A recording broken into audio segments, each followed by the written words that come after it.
there was this one like willow setup around these cattails, and I kept looking at it, and I was like, man, it just feels like a deer's out here. It was like pretty early at night, like 6:30, 7 o'clock. I just see movement in those cattails. I was like, oh, nailed it. And it was probably a doe, you know, through my binos, and it was that big buck. And I was like, holy shit, here we go. He gets up and he comes on a line to me. I was at full draw. I was like, please, just come past me. And then he thought it was okay. He took a couple more steps and shot him at like 15 yards. And that was that.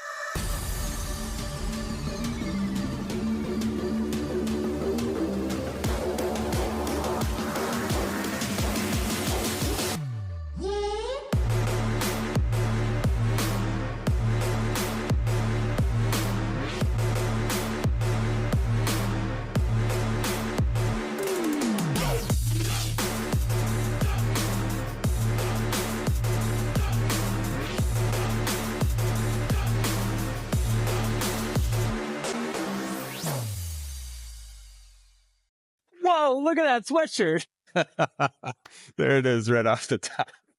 I didn't tell Jonny to say that at all. I didn't, I swear. Welcome to episode 17 of the Huntxp podcast. Maybe 18. I think it's 18. I think it's 18. It's definitely 18. It's Jonny and I back tonight. I'm still thinking about that episode with Roy, man. That was fun. I would love to go turkey hunting with that dude. Hopefully, if you watch that one, if you haven't, go back and watch it or listen to it, because there was some good stuff in there, especially towards the end, tidbits for turkey hunting. So I'm getting pumped for turkey hunting. Jonny, are you starting to think about that a little bit? Still pretty far off, but yeah. I am. I saw some birds out in my field the other day, and that got me pretty excited. Yeah, it's coming quick though. I mean, I know we're like a month and a half out, but it's coming quick. It always does. It'll be here, dude. I'm pumped. I started digging into old footage that we have on our channel of turkey hunting, and I was just like reliving the moments. It was so fun. So there's some good shorts coming out of some good moments. I have this old piece of footage of me shooting 5 times at a tom, which I eventually got, but it became like this legendary every year in turkey camp. I guarantee in the next few weeks, probably after this episode comes out, someone on the turkey camp Facebook Messenger will post that video and say something to the effect, JD, have you hit the range yet? Because I shot 5 times at this tom, and at one point was chasing it down. So I'll find the video. It'll be on our socials at some point, and I will, humiliate myself for your all's sake and your enjoyment. But dude, it's pumped. I'm pumped. I'm excited. So yeah, man, but you might be here, dear listener and viewer, because the Whitetail DNA folks have said yes to coming on our podcast. Alex in particular. Alex is our man. He's our guest tonight. And I'm really excited to meet Alex. We've exchanged some stuff, but I'm not sure where we will go. I'm excited to hear some of the stories he has. I'm sure he's got some epic stories. I know because I've seen the deer that are on their YouTube channel. If you've not discovered Whitetail DNA, they have an amazing content, some great how-to videos, and just some awesome hunting videos. They put a lot of effort into it. And they're like Minnesota, Wisconsin guys who are on their team. We found them through the Minnesota Bowhunter Facebook group that I'm on. Shout out to those guys. Yeah, but I'm pumped. I know you've seen a little bit of their stuff too, Jonny. Anything you're particularly excited to ask them about? I'm excited to just pick their brain a little bit, because I think essentially we're doing a lot of the same things as far as like trying to help other people grow in the practice of hunting. And they've just been doing it a lot longer and are a little larger in scale. And I'm just excited to hear about their journey. Did you know that you can use AI to become a better hunter? Here's what you got to do. Our team at Huntxp has built a custom AI. We call it Crockett. And it is the combination of the power of AI and the collective wisdom of hunters for many years mashed up together and put right in your pocket, right in the field, where you can level up your hunting game. You can ask it things like, what's the best broadhead setup for my situation? What's the best day to hunt this week? all sorts of questions. You can take pictures of the snake you almost stepped on in South Dakota and say, is this a rattlesnake? That's something that actually happened to us. It's super fun. Our community is having a great time building this. We'd love for you to join in at huntxp.com. Join us. Dude, I've got some fun surprises for you, Johnny. They're not really surprises because you know they're coming, but we'll pretend that they're surprises. I haven't seen them, though. You haven't seen them. So I've got some things, some boxes that were sent to us by some of our friends, some partners of ours that I want to show you and get your first impressions of, as awkwardly as it is to show things on a podcast. But I apologize if you're listening, but let's start with our friends at Guard Pro. This is a company that reached out to us, loves what we're doing, and they make trail cams. I'd never heard of Guard Pro before. Had you heard of Guard Pro before? I haven't, but no, it was cool that they reached out to us. Yeah, little known trail cam. They started kind of like in the security cam space, and they're busting into the trail cam space, but they were like, we'll send you some stuff. And Johnny and I got our minds turning a little bit about some series for you guys next year having to do with turning some properties from like 0 to managed. So if that comes to fruition, we're going to test these guys out. And they sent us a cell cam. This is their X60 Pro. And it seems super cool. It's awesome. So this is a little cell unit. You know, they come with this guy, and we're going to test these out probably in Minnesota and Wisconsin. I'm going to get these out here. Look like a really strong flash. From what I read, they take really awesome video and have great sensitivity in terms of when bucks and does are coming by. So we're going to see what kind of film they captured. They also threw in, this is cool. I've never had a cell cam like this. And my understanding is it works with whatever network you've got in the US, but they sent a solar panel. Do you have any cell cams with solar panels on it? I don't, but I know a couple people that do. And yeah, you know, the big thing with any sort of trail camera is you got to replace batteries quite often. The people I've talked to that have the solar panel say that helps save a lot in the long run using a solar panel. Dude, yeah, I'm stoked for it because it's just super annoying. Particularly, I want to say in your neck of the woods where service kind of sucks a little bit. I've noticed that trail cams work like double, triple time to send out that information. So maybe a solar panel. Yeah, you know, I mean, if it's in a dense spot, I don't know if it's going to help that much. But if you get some good sunlight on it, it'll for sure a little bit more. So we're going to give those a full review coming, but we're excited for that. Thanks, Guard Pro. Appreciate it, Guard Pro. Thank you very much. Next one. Put a little teaser on this one, and Johnny's sure if you look close enough, he's just going to drool a little bit when I show you this one because he's a big Kuiu fan, and we've got the Kuiu. Sorry, dude, this one's mine, but maybe you use bino harnesses a lot more than I do, but that is a nice looking bino harness from Kuiu. Freaking sweet, dude. As soon as I pop this thing out of the box, I'm like, yes. Because I've had like the free, not knocking on Vortex at all. I love Vortex, but I just use their like free vinyl harness and have like adapted it with like zip ties and like different things. And I'm just making it work. And when they sent this to us, I was just like, dude, this is going to be 100% game changer. So what's different about it? Obviously, they don't do the magnets. They got this pull down. So it's fairly quiet. And then I've got the rangefinder on this side. And then they have this like this is like a phone accessory pouch situation that came with it. And then what comes standard on it, you can see I have it there on the bottom, but this comes standard where you can put bullets in here for rifle season. Nice. And then the number one thing that I love about this is it's all modular. It's got these like little slides. So you can swap out all these little features, including these. So if you're left-handed and you want your rangefinder on this side, you just swap it out and it goes right into those rails. It's fantastic. They sent this little accessory pouch too for like if you use a release that you don't have attached to your wrist, you can stow it in here, whatever you want. Hand warmers in our neck of the woods, essential unless you're Johnny and then you never get cold. Never use hand warmers. Well, I won't say I don't ever get cold, but yeah. Never gets cold. It's because of my Kuiu stuff, man. Because of the Kuiu stuff in the Bear Day cam. our phase patterns. That's a good looking vinyl harness. Yeah, man. What's sweet too is I just saw they came out with like a turkey kit. So like you could like they have an attachment for your box call and like a little like diaphragm call holder and stuff. So you can get yourself totally like, it's just cool how like I feel like vinyl harnesses is really advanced in the last few years as like almost mini backpack on your chest. Yeah. It's just kind of the whole sure. ultralight game. Like the more you can have accessible and the more minimalistic you can get with it. All right. Last one. Super pumped for this one. And I haven't really busted into this one at all yet. Check it. M2 from the boys at Tethered. Dude, so stoked for this. So I said I was getting pumped for turkey season. I got you a shirt, Jonny. There you go. Thank you. On that was way, very man. kind of we'll you.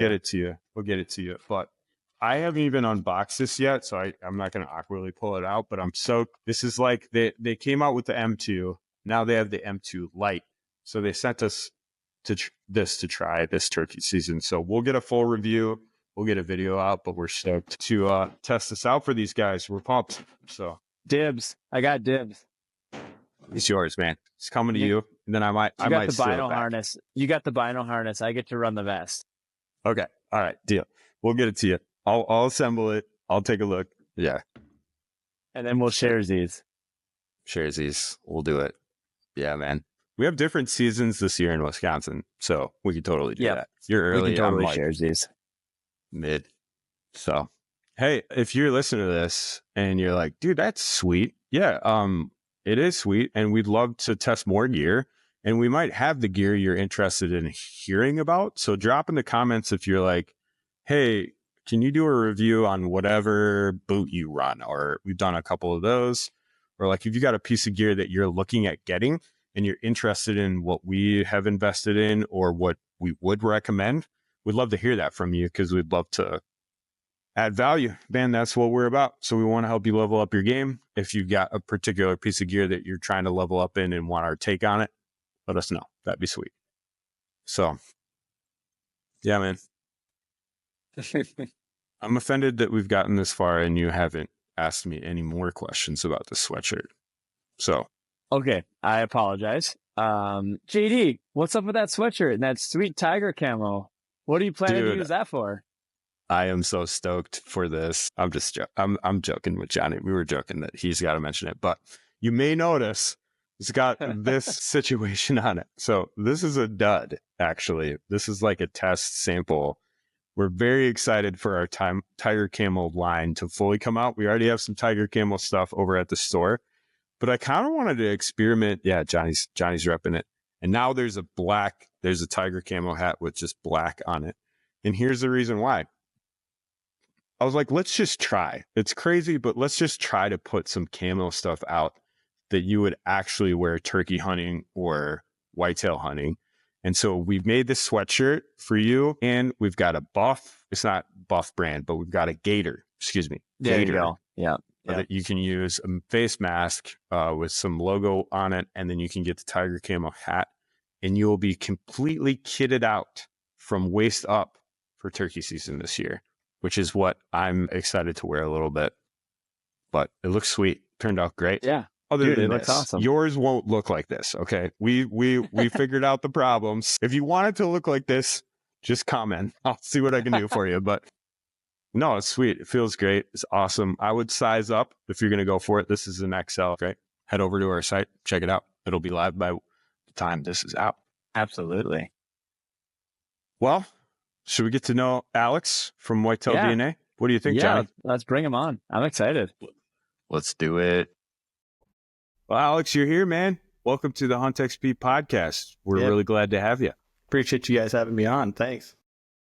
This is great. I immediately was like, look at that epic background. Like, I want to spend many hours asking you questions about those deer. If you're just listening to us, pull up YouTube real quick and check out the trophy room he's got there. It's pretty sweet. Yeah, I'm pretty pumped about it. We're in the midst of a lot of construction in our house and just built a new office. So like, doesn't have baseboard yet, but once we put that up, and I'll be pretty much done. But like, we just put my desk in here and just got all the deer up on the wall. So I'm pretty pumped about it. It's kind of like the first time I've had a really like a nice work area to not just bouncing around in random rooms in the house. That's fantastic. For sure. You guys ever have this experience? Like we have guests at our house tonight or this weekend, and they have small children, friends from out of town that are staying with us. And sometimes I remember and sometimes I don't, but I have gotten in the habit of warning the small children before they walk downstairs into my basement, because I'm like, okay, there's animals down there and they're not alive, just so you know. I'm sure you have to give that I always warning. think it's a funny thing, because in our basement, like our guests will stay in my basement and it's finished, and there's lots of animals down there too. And there's a shoulder mount of a bear, and the bed is literally right under it. So when you're sleeping, the bear is like right over the top of you, which I think is great. Perfect. But for some people, maybe that's not their cup of tea, but just is what it is. Right. It's definitely when you've got a lot, like I found like in a small area, people like will be taken aback pretty easily. Like you said, if you just preface them, you know what I mean? Just like, hey, there's animals down there and they're not alive. Give them a pep talk. That's right. Alex, if you wouldn't mind introducing yourself, there might be some of our audience who for some reason haven't stumbled across Whitetail DNA and your work. So give us who you are, where you're coming from, what you've been working on. Give us the intro. Yeah, so I live up in northern Minnesota, and pretty much I got really introduced to deer hunting when I was about 15, and then kind of just jumped all in. And then when I was in college, I started Whitetail DNA. All I knew at that time is the 20-year-old just wanted to hunt for a living, didn't know how to make that happen or if that was even a realistic thing in the world. But, at that time I was in college and like my minor was in writing. And so I just started writing and got a background into, started Whitetail DNA as a blog. So just like wrote pretty much every day. And then that kind of led into being able to write for like magazines. So I wrote for like magazine articles and whatnot. And then pretty much that just led into buying a camera. So I was like, oh, these blog posts probably need some photos. And so I started taking pictures, which led into me doing a video and starting a YouTube channel. And then it's kind of gone from there. And now Whitetail DNA is, we produce, a ton of videos, podcasts. It led to me starting a production company. And so I was able to go self-employed in 2019. So that's awesome. Thanks. So that's pretty much, I don't know, the quick 101 on what I do is I film, shoot photos, and shoot deer, or at least try to. Love it. What kind of work do you do outside of hunting with your production company, or are you primarily in the outdoor space? No, I do a lot of like real estate photo and video, which has led to doing a lot of other things real estate related for contractors, designers, stuff like that. And then I do just like a lot of commercials for businesses. So everything from local little businesses to I've shot videos for like Toro. So I mean like on some bigger scale stuff. So, but every year we're trying to move to having it be more and more hunting based, Sure. Yep. So. Fantastic, man. How did you get hooked, man? How did you get to the place where you're like, maybe I'm reading into this, but is what's behind Whitetail DNA is like being a whitetail hunter is in your DNA? Yeah, Am I understanding that right? Yep, okay, awesome. Exactly. So tell us the moment or moments or story when it became clear to you it was in your DNA. Yeah, so it's like a definitely moment for me. It's when I first got into it's like I hunted when I was younger, like, 10, 11, 12. My dad was a general outdoorsman, like a hardcore deer hunter or anything. And I'd go rifle hunting with him or him and my grandpa. And then when I was 15, so I was a sophomore in high school, my parents got divorced. And then that year, they were getting divorced like in October, November timeframe. And I went to deer camp with like one of my best friends. He's like, just come to deer camp with me. And he had this like actual deer camp, with all the guys and all that stuff. That weekend of deer camp, like the whole weekend was amazing for me. And like being around all these people that just love deer hunting around the fire and stuff. And then the guy that ran the camp that still does, his name is Drew, who's like an uncle to me now. Like I hunted Saturday, Sunday, didn't want to go home.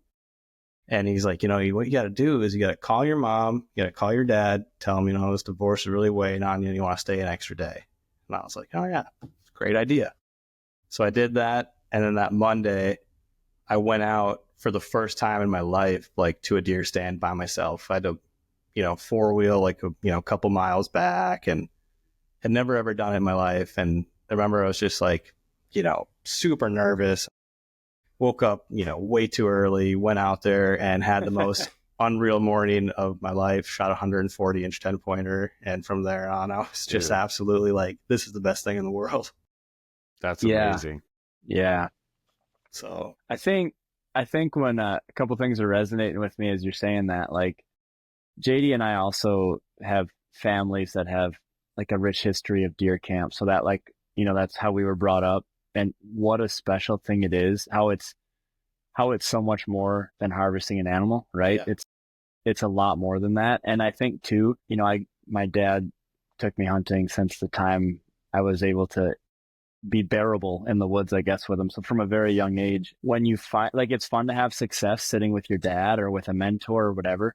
But when you finally have success, when you're sitting by yourself, it's like such a defining moment, like a coming of age or something like that. Yeah. So it's such an awesome experience. Yeah, I totally agree. And like you said, like having the success and shooting that big buck was the cherry on top. But like everything that went into that weekend, and then now it's just like, to me, that's what I try to always get across in content as much as possible, is like, it's really hard to describe that feeling. But like there's just so much more to hunting, and you can get into so many nuances of it. But that's definitely a huge part of it for me.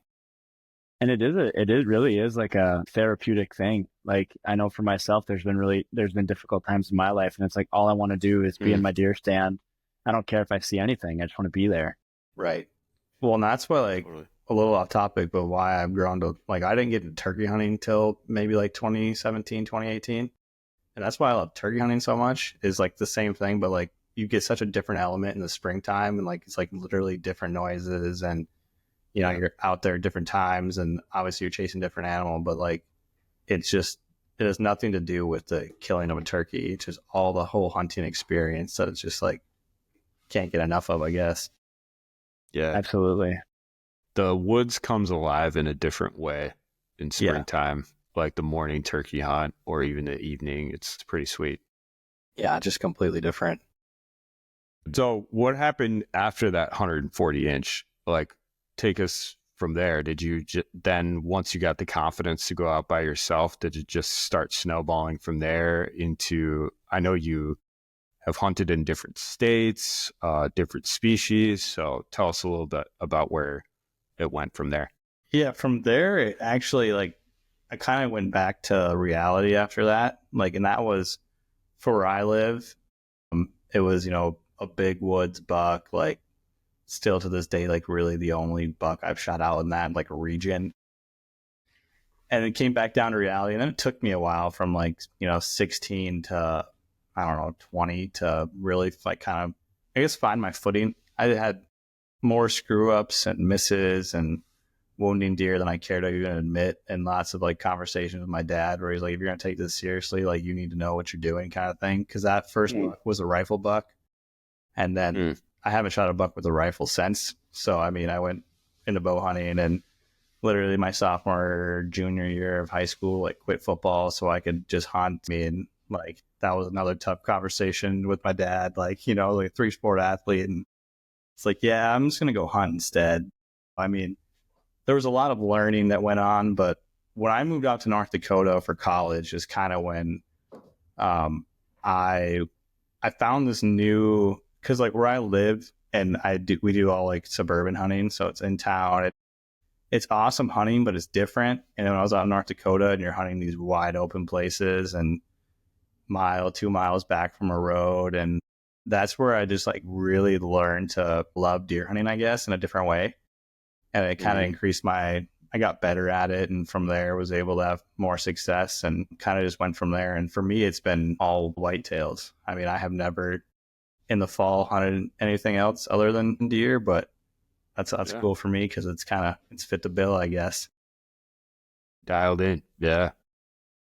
That's awesome. Tell me a little bit about what you learned from those early mistakes, that maybe if we've got a younger hunter or someone who's just getting into hunting. I learned this phrase a couple years back from a mentor of mine. He calls it the dumb tax.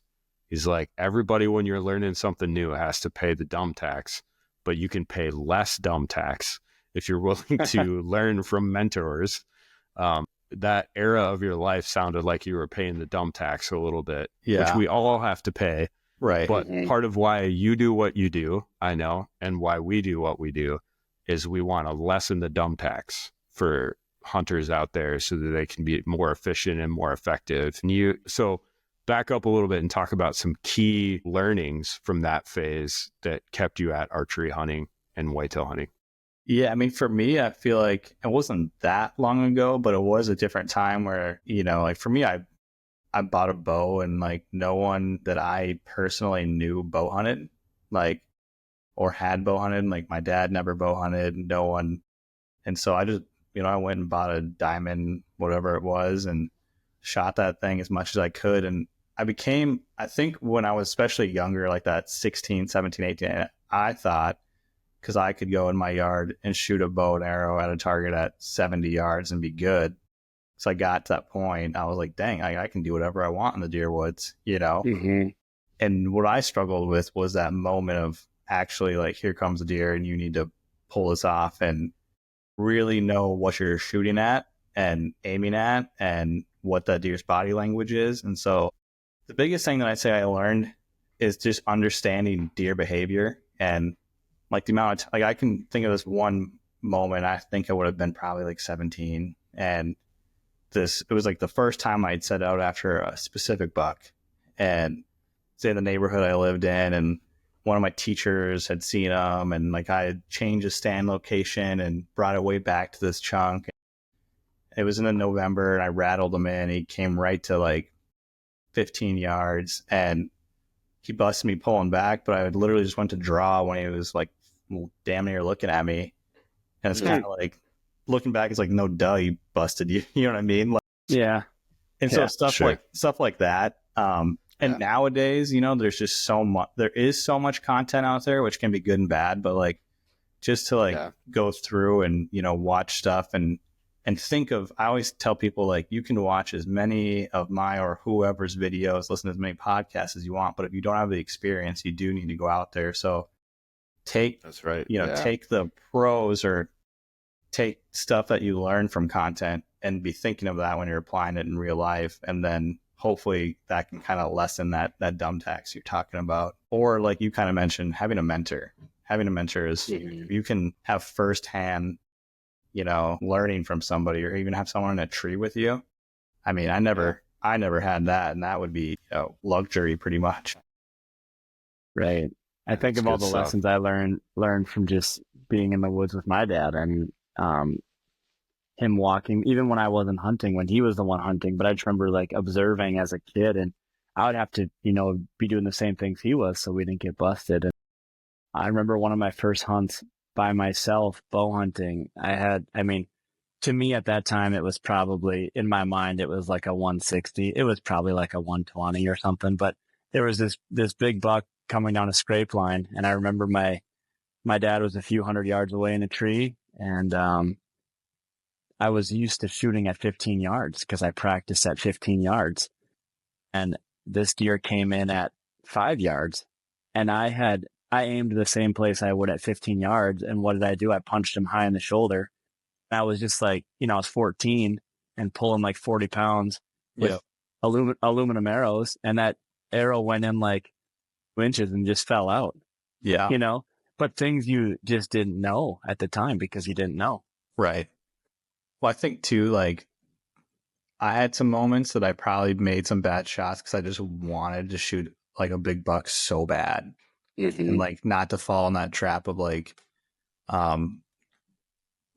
just doing it because you like just wanted to happen. Like I made some shots on some deer. Like I can think of one in North Dakota. It was like a 47-yard shot, quartered away, like just the way it went down, it was like happening fast. I rushed, just drew back and let an arrow fly. I was like, well, if I let the arrow fly, I got a chance, or like, that's not the right mentality. Like you want to be locked in, have that pin right where, and like, obviously things are always going to go wrong. Not always, but eventually something will happen in your bow hunting life that will go wrong, even if you're doing everything right. And so just to like make sure you're doing everything you can and your power to have that from the time you send an arrow to the time, you know, it hits the deer, that everything can go right that you want it to. I'm curious what tactics in Minnesota, and I mean, we got a lot of Minnesota and Wisconsin hunters here. What evolved in your tactics over your hunting career? Like, what areas did you pay less attention to? Where did you find yourself finding bigger bucks? What kind of terrain? So what's changed and evolved from that early experience of big woods and what you spend your time, or areas you spend your time in, or scenarios, or times a year? What's changed? Yeah. So like Minnesota specifically is interesting for me just because like I kind of mentioned where I live in an area where they've got a suburban hunt. And so quickly identified that I could spend a lot of time out in the big woods and not find very many deer. And so like for me, there's a lot of wolves. There's just not a lot of deer. And I realized, well, the suburban areas, there's a lot more deer. And that's pretty much what I went to. Like, I always want to put myself in a position where I just got the best chance at a mature buck. And honestly, as long as it's legal, I really don't care where it's at. You know what I mean? And relative to where I'm at. And so that's why I really don't hunt a ton of big wood stuff. And I talk about it openly. I don't try to act like I'm like out there, you know, 10 miles back in some remote area in, you know, northern Minnesota wilderness, you know, which, yes. Have I been out and stuff like that? Yeah, but I try to spend my time where deer are more concentrated. And that's kind of like the biggest thing for me. And then what's really changed for me is like just knowing what to identify. And so like for me, I realized spring was huge. And so I always try to I don't do it as much anymore just because I'm always turkey hunting. Even like for where I live, sometimes like this year, I'm hoping I get to lose some snow so I can actually go out there and scout and shed hunt before turkey season, you know, but just being able to take that time and like, all right, there's tons of sign in these areas and some areas are dead zones, and just kind of like knowing where deer are. I think that's kind of like the biggest thing, because I think, as stupid and as easy as it sounds, that a lot of people spend a lot of time where there's not deer, and it's hard to kill it. I mean, it's hard to kill a booner if there's no booner there. It's hard to kill a doe if there's no deer there. You know what I mean? So that kind of age-old stuff. We've been talking a lot with some of our guests. Sorry, JD. We've been talking a lot with some of our guests about the importance of getting out in the spring and trying to find the deer that you're after for the fall. Right. And that's something that we do as well. But I think that doesn't get brought up a lot in the hunting community, of like the importance of scouting in the spring. Everyone's like, I got to go scout late summer or in the fall, but springtime scouting is so important. And I know for a fact that I have been successful in the past because of that. Like, I'll be out shed hunting like you're talking about, and you find an area that's just littered with sign, and you're like, oh man, I didn't even know there was a chance there was a deer in here before, you know, but then it leads to success in the fall, or at least the opportunity for success. Yeah, for sure. And being able to like identify as you spend more time out in the field, like why deer in certain areas, or if there's like, okay, like the first thing, if I walk into an area, say right now, and it's loaded with tracks and signs, say I find antlers, like, all right, is this an area deer are spending in just the winter, or is this a area deer are spending the rest of the year? Can I find any ancillary sign? Are there any, even if it's a few rubs, if it's anything that tells me that deer are spending, you know, the fall there? Because, and you pick up on that as you go, right? You might go onto a spot loaded with sign, like you said, and then you go run a camera there in the summer and fall, and it's a dead zone. And then the next winter, it's loaded again. All right, well, now you're kind of compounding and learning. You know, you can spend time, you know, multiple years in areas too. I think that's, you know, ginormous, and just for like the learning curve aspect. I'm curious about suburban hunting. When you say that, are you hunting in, how would you categorize suburban hunting? Are you hunting in like 5 acre plots, lots, or what is the environment you're typically in? It can really vary, because our city is like pretty widespread, I guess, but there's areas where you're, you know, dang near off a backyard, and there's spots where, you know, I've got an acre or two of permission. There's spots where you've got 10, 15 acres. You know, our city's like split up into zones, and certain areas you can pretty much hunt whatever, as long as you've got permission, and there's areas of public where it's bigger, but I always say it's, pretty much like Seek One, just on a little bit of a smaller scale. I mean, you're in some tight spots. You're like, oh, well, they're probably going to funnel around that baseball field between those houses to this chunk of property. So, yeah. So what are some things that you key in on that are different in the suburban environment than your typical big woods piece of public or what have you? Like, what are some things that you've learned in that environment to key in on? Yeah, the things that I've learned is like, where are the little hideouts, like the little plots of property that are shielded from a road, or like they can cross a little side road, stuff like that.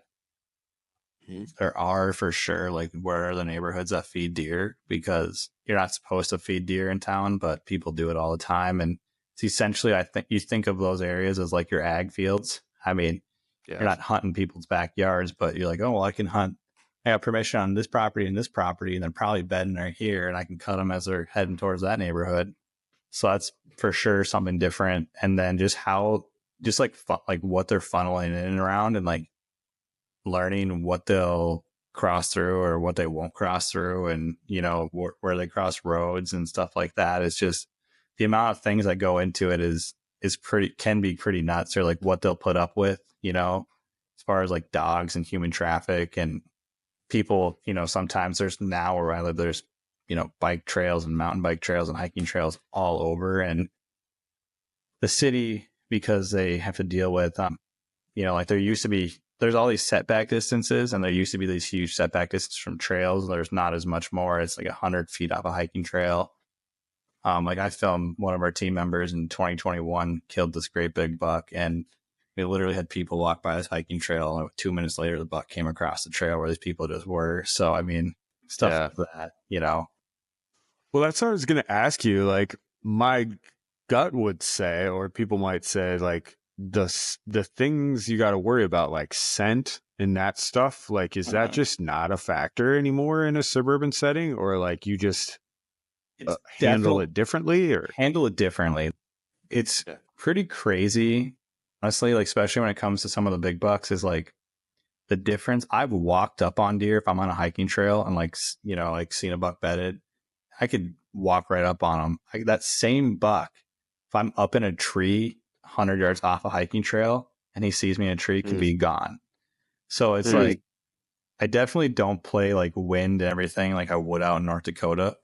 But there's it really is super dependent, like literally where you are. If you're really close to a hiking trail and there's a lot of people going by, like I'll be less worried about obviously my scent. But especially these deer now are super smart on like picking you off. Like they see someone up in a tree, they're out of there. But again, you can walk like right. You got no other reason to be in the tree other than to kill me. So I'm getting away from you. But I've been in a tree, had deer, obviously didn't know I was there, and I'm watching them, and then I'm also watching people walk, and the deer's looking at the people, and not caring. Oh, yeah. It's kind of a natural segue into a question I have. Like, I hunt big wood stuff or whatever, and there's the challenges that go along with that. What are the biggest challenges you face doing your suburban hunting? Like, obviously there's people. I imagine you've had a hunt blown by a person or a dog a time or two, but like, what are the biggest challenges doing that? I would say the biggest challenges now is like, honestly, like everything's pretty public as far as like everyone's at the hunt is run by a board, everything's out there. And like everyone knows where you hunt kind of thing, especially on the public side, because it's all like public. There's a roster and everything. And like, I've literally had people like message me or DM me and be like, hey, is that your truck parked wherever? And I'm just like, stuff like that I don't really like. And it has turned into a little bit of a challenge where like, especially if I'm after a certain buck or something, I'll take my wife's car hunting and, stuff like that. That has become more of a challenge over the last couple of years. Or like I have had last year, someone walked up to one of my cell cams, and then just on the cell cam picture, on the picture was just like my YouTube channel. And I was like, all right, thanks. Like, thanks for not stealing it. But also like, how the heck do you even know it's my camera out there? But that's a little creepy. Yeah. Like, I don't know. And I guess it comes with what we do when you put yourself out there, but it's always something I kind of struggle with, I guess. So it sounds like you have a mix of like highly managed public property that you're hunting in an urban environment. And then are you also in permission properties in a suburban environment? Yeah. So our whole suburban hunt is split up into zones. So there's like, I don't know how many zones in the city, 30, 40. Because there's all, like 20 A, B, C. So I don't really know exactly how many there are, but you get assigned every year a public zone. You can hunt any public within that zone. And then you can hunt any private land as long as it's in a zone, as long as you have permission. So across the city, if you have permission in any zone. Yep. Yeah. So it creates these weird things where like, I'll get someone to text me a picture of a buck and I'm like, dang, where'd you see that at? And you're like, oh, I saw it, corner of this road and this road. And then I'll be like, all right, it's in this zone. I'm not in that zone. So I have to now find permission near there to hunt them. And if I can't, then it's like, well, I can't go hunt that buck even on the public. So, yeah. Talk to us a little bit about permission. What have you learned about being successful in getting permission if someone texts you a picture, for instance? Mm-hmm. Talking to people, just kind of rolling up and asking. Yeah, I've knocked on. I don't even want to know. I've definitely found even in the last probably, 10 years that people are way more apprehensive when someone they don't know is just like showing up on their door. So like definitely being like, presentable. Like, I'm not saying to be dressed up, but like I don't ever try to show up on someone's door wearing camo. Something simple like that. And just nice, easy, going like conversation. Like for me, it's really nice because I can say like, hey, I'm in the city bow hunt, and usually even if people don't agree with it or know like hunt, they know what it is. And they're like, okay. And then I just kind of lead into like, hey, I'm looking for some permission around here. Some few other properties to hunt, like any chance you'd be open to bow hunting. And 90% of the people are going to say we have someone hunting. And then some are going to say no, and you'll get a couple of yeses here and there. But that's pretty much how I approach it here because I can't approach it the way I would in other states where I might try to like knock on a door in the spring or ask for permission to shed hunt a property before I hunt it and like try to get that, warm intro, I guess, where like here a lot of times it's just you kind of have to jump right into it and it's just about being polite. And I'll go a lot of times, a very common response from people will be like, no, we're not interested right now, but like feel free to stop again. And I'll make sure I get their number and I will stop again the next year. Sometimes there's properties I've knocked on the door 2, 3, 4 times and then got permission. So yeah. Good. Persistence never hurts, but deer hunting. Yeah. Right. Right, dude. Yeah. That's great, man. I have been sitting here staring at that beautiful velvet buck behind you, and it's going to be a hard turn, but I really want to hear the story of that guy. So could you share the story of that guy with us? So that buck I killed in North Dakota last year. So obviously, like, just from the conversation, you can probably tell I hunt North Dakota a lot, went to college out there. And ever since then, we always go back out there. And it's kind of evolved to now we do a big camp for opener every year. And so usually we'll have, depending who can make it, anywhere from, 8 to 15 people out there, and we'll have multiple campsites and stuff like that. And this year we had a banner year. So on day 2 of season, we killed 4 bucks, 3 bucks, Dang. handful of bucks, a couple of the guys. And it was a really fun night. And, we were up, I think I put my head on the pillow at like 4 a.m. just from like recovery stuff and, shooting photos and everything. And it's late when you're hunting that time of year. And long story short, everyone in camp, like opener was on a Friday, pretty much everyone killed on a Saturday. Everyone that was planning on staying until Monday or Tuesday left on Sunday.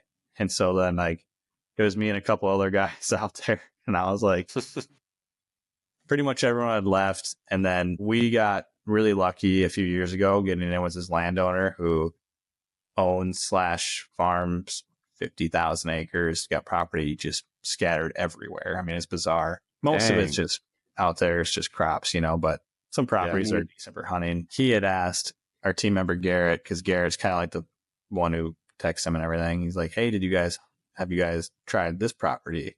And we had cammed it the previous late season and literally never had a deer on it. And we're like, no, we haven't. So then Garrett's like, you should go check it out. And he said it's standing beans. So I was all fired up because we couldn't find like hardly any standing beans.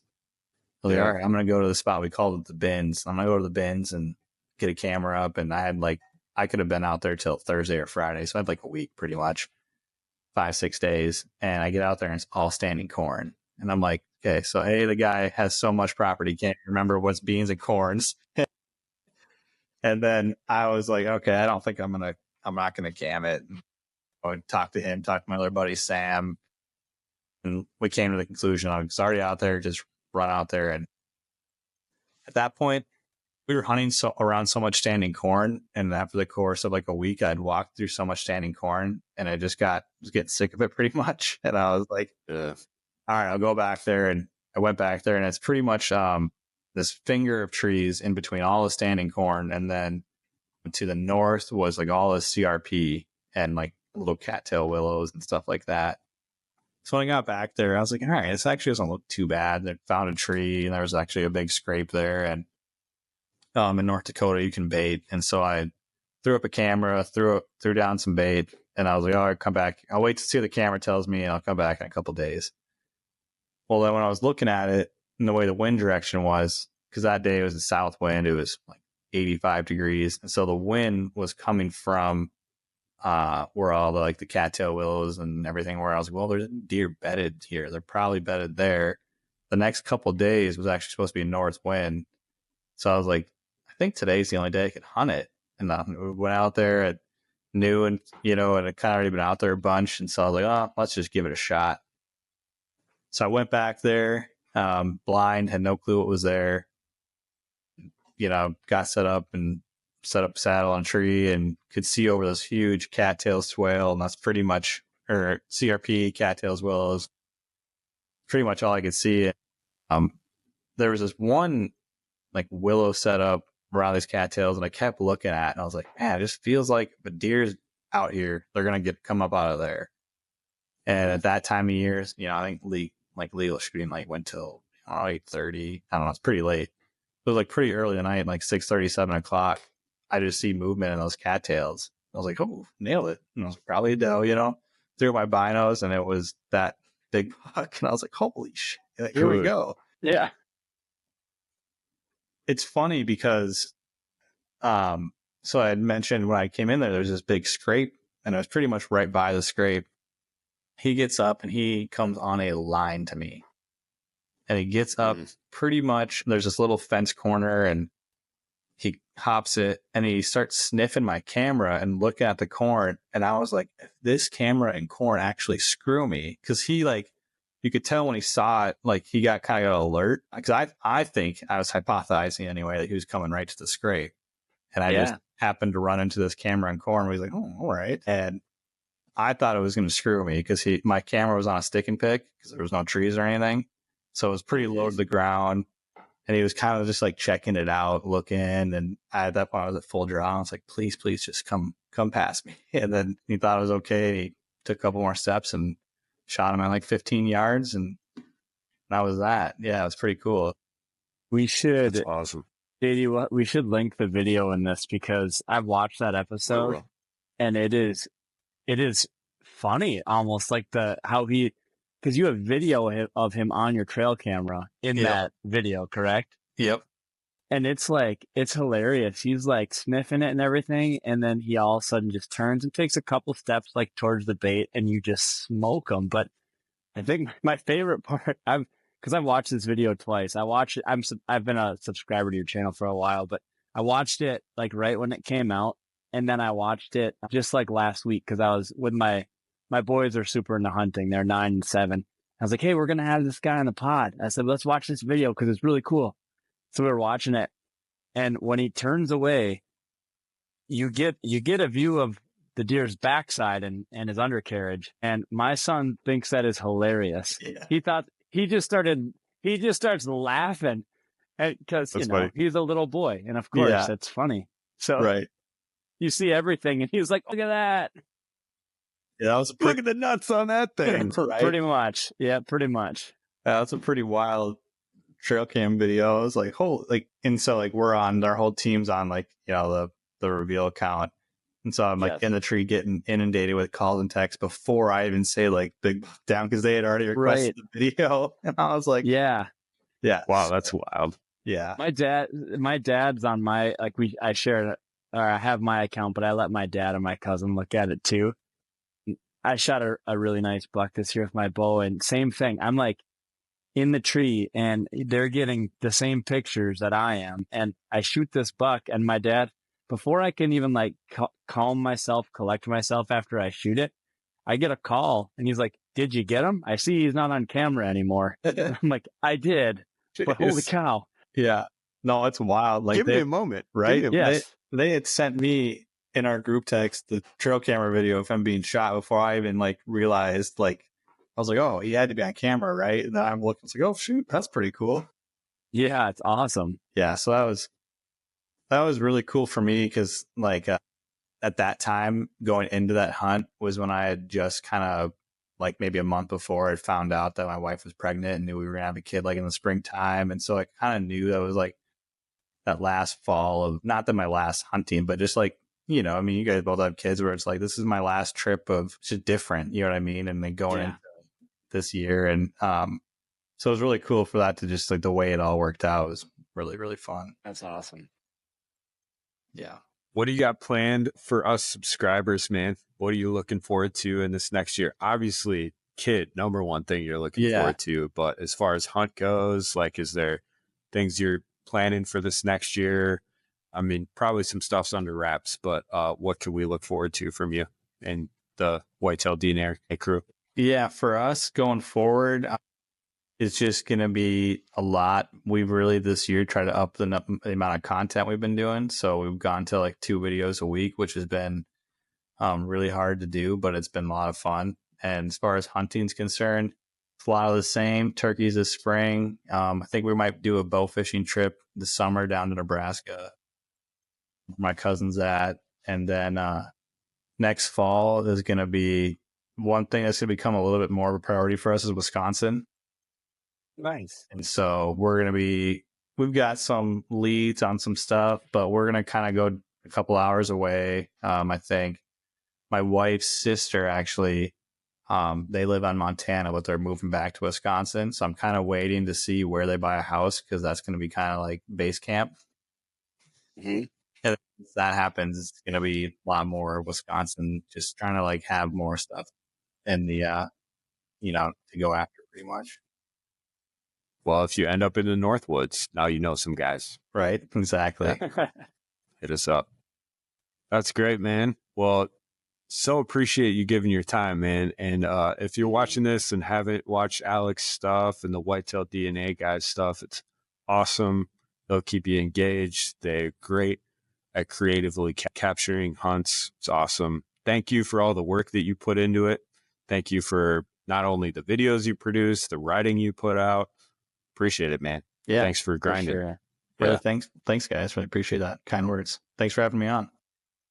Absolutely. Thanks for being here, dude. Behind the scenes bonus banter.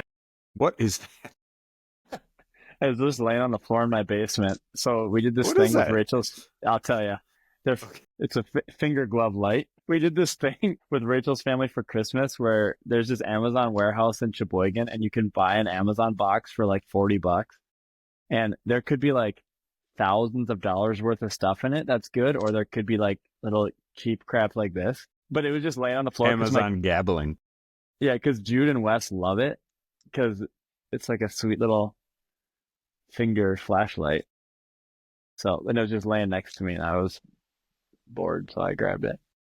I think you should do a fictional Huntxp gear review on that and just like hype it up like it's the best thing and be like, actually, guys, I just got this from a random Amazon. Like while I'm hanging my stand in the dark, it's so helpful to look at the tree like this.